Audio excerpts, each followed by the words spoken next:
Hello everyone, आज हम करने जा रहे हैं इंडियन पॉलिटी पार्लियामेंट, लोकसभा और राज्यसभा। मेरा नाम है विजय सिंह।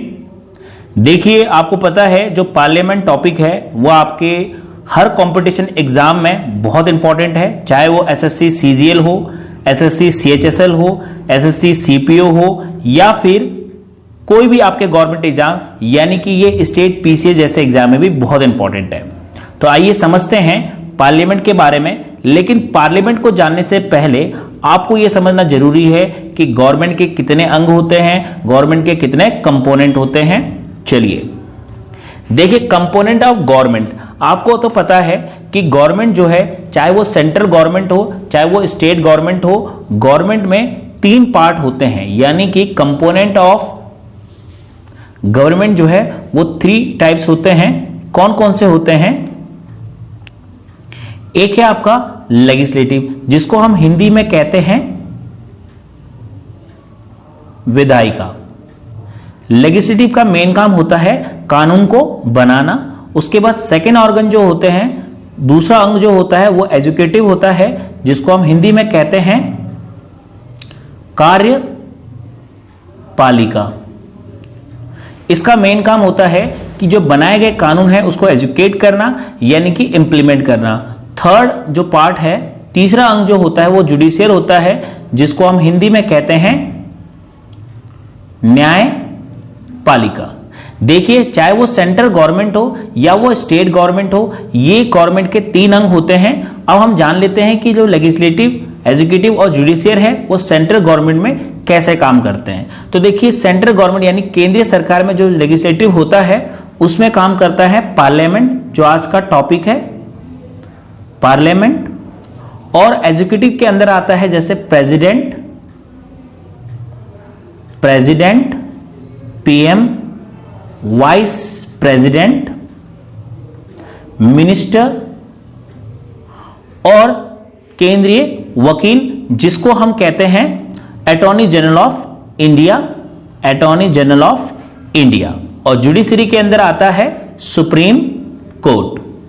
तो ये था आपका सेंट्रल गवर्नमेंट के पार्ट। एक बार मैं रिपीट कर देता हूं, ये जो आपके लेजिस्लेटिव है यानी विधायिका में जो है पार्लियामेंट आता है, जो आज का टॉपिक है। एजुकेटिव के अंदर president, vice president, PM, minister और अटॉर्नी जनरल ऑफ इंडिया। और जुडिशरी के अंदर आता है सुप्रीम कोर्ट। इसी तरह से जिस तरह से सेंट्रल गवर्नमेंट का है उसी तरह से स्टेट गवर्नमेंट का भी होता है, यानी कि राज्य सरकार का भी होता है। जान लेते हैं स्टेट गवर्नमेंट के अंदर क्या क्या आता है। तो स्टेट गवर्नमेंट में जिस तरह से सेंट्रल गवर्नमेंट में लेजिस्लेटिव में पार्लियामेंट है, उसी तरह से स्टेट गवर्नमेंट में आता है विधानसभा और विधान परिषद। एजुकेटिव के अंदर आता है गवर्नर। जिस तरह से सेंट्रल गवर्नमेंट में प्रेसिडेंट काम करते हैं उसी तरह से स्टेट गवर्नमेंट में गवर्नर होते हैं। पीएम के रिप्लेस में सीएम होते हैं, मिनिस्टर्स होते हैं और स्टेट गवर्नमेंट के वकील, जिनको हम कहते हैं एडवोकेट ऑफ जनरल। और जुडिशरी के अंदर आता है हाई कोर्ट और सब ऑर्डिनेट कोर्ट, यानी कि निचला कोर्ट भी बोलते हैं। तो अभी तक मैंने आपको बिल्कुल बेसिक सी चीज बताई। कंपोनेंट ऑफ गवर्नमेंट 3 तरह के होते हैं, लेजिस्लेटिव, एजुकेटिव, जुडिशरी। और ये स्टेट गवर्नमेंट में भी होते हैं और ये सेंट्रल गवर्नमेंट में भी होते हैं। चलिए अब हम पढ़ते हैं लोकसभा के बारे में। देखिए, जो लोकसभा है उसको हम हाउस ऑफ द पीपल के नाम से भी जानते हैं। भारत के कॉन्स्टिट्यूट में यानी कि भारत के संविधान में लोकसभा शब्द नहीं है। जी हां, भारत के संविधान में लोकसभा जैसे नाम नहीं है। भारत के संविधान में फिर क्या नाम है? हाउस ऑफ द पीपल, यानी कि लोगों का सदन, ये नाम है। और हाउस ऑफ द पीपल ने कौन से सन में जो है लोकसभा नाम अडॉप्ट किया था? तो वो है 1954 में। जी हाँ, 1954 में हाउस ऑफ द पीपल ने अपना नाम जो है लोकसभा अडॉप्ट किया था। चेंज नहीं बोला मैंने, अडॉप्ट किया था। अब हम यहां पे जानते हैं कि लोकसभा में जो है मैक्सिमम सीटें कितनी होती है। तो देखिए, उससे पहले ये जानते हैं कि लोकसभा को हम और कौन कौन से नाम से जानते हैं। तो देखिए, लोकसभा को हम जानते हैं लोअर हाउस, फर्स्ट चैम्बर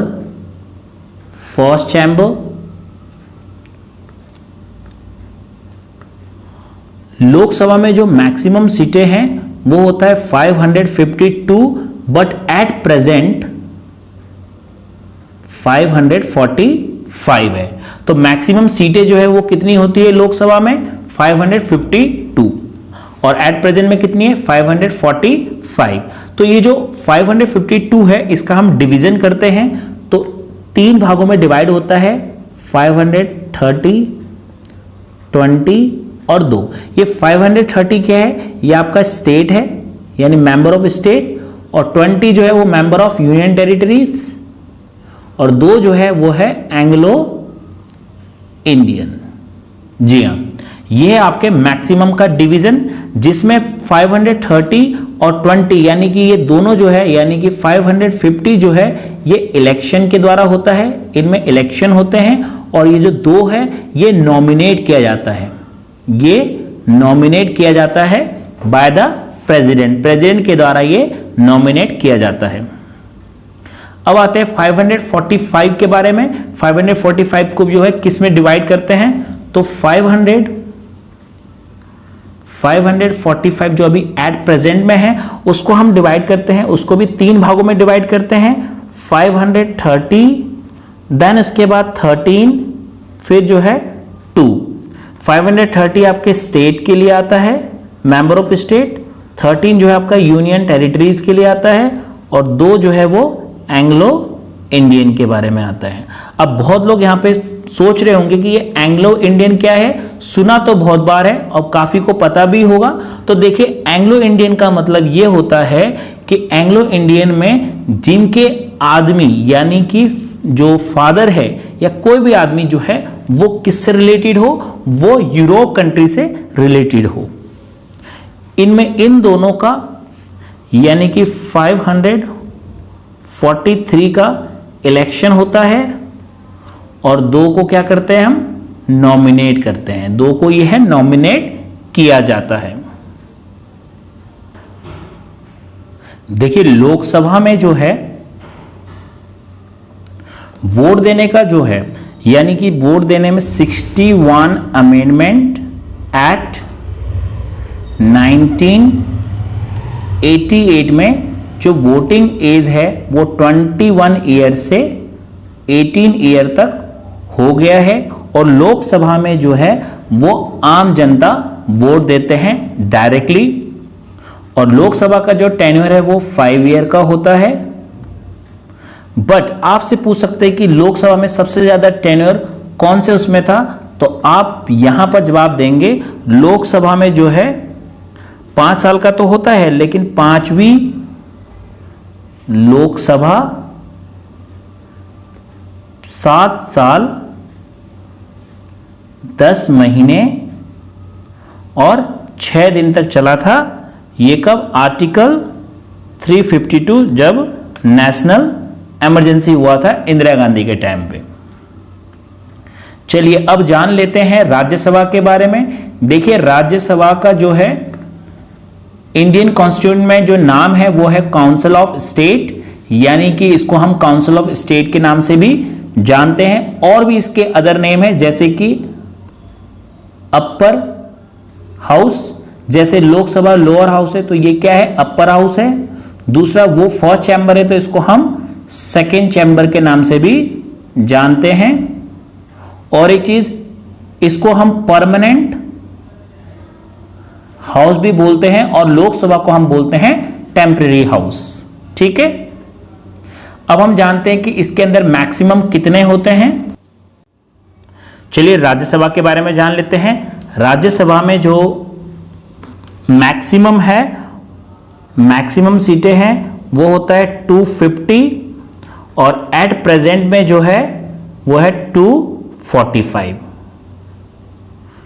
तो 250 का जो है डिवीजन किस तरह से होता है, देखिए 250 का जो डिवीजन है वो 2 तरह से होता है, 238 और 12। जो ये 238 होता है ये स्टेट प्लस यूनियन टेरिटरीज होते हैं, उनके मेंबर होते हैं, लेकिन ये जो 12 है वो होते हैं साइंस यानी कि विज्ञान आर्ट यानी कि कला, लिटरेचर यानी साहित्य, और फोर्थ कैटेगरी है सोशल सर्विस, सामाजिक सर्विसेज होते हैं। और ये जो 12 है ये सिलेक्ट करते हैं बाय द प्रेसिडेंट, यानी इन फील्ड में जो भी महारथी है उनको नॉमिनेट किया जाता है।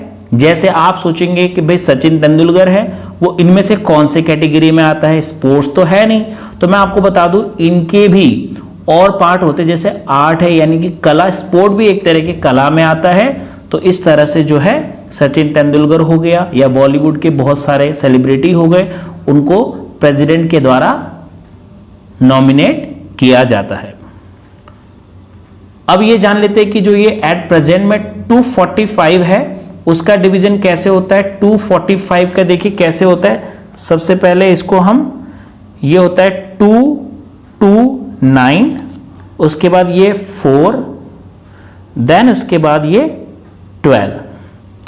तो यहां पर जो है ये 2 2 9 ये स्टेट है, ये 4 जो है वो यूनियन टेरिटरीज है, और ये जो 12 है ये उसी फील्ड में आते हैं, art, science, social service, then literatures. ये आपको मैं बता रहा हूं ये कश्मीर, जम्मू कश्मीर के राज्य में आने से पहले का है। 229, 4 और 12। तो आज के लिए इतना ही।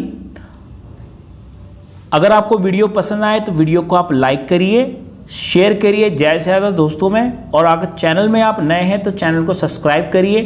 Thank you for watching.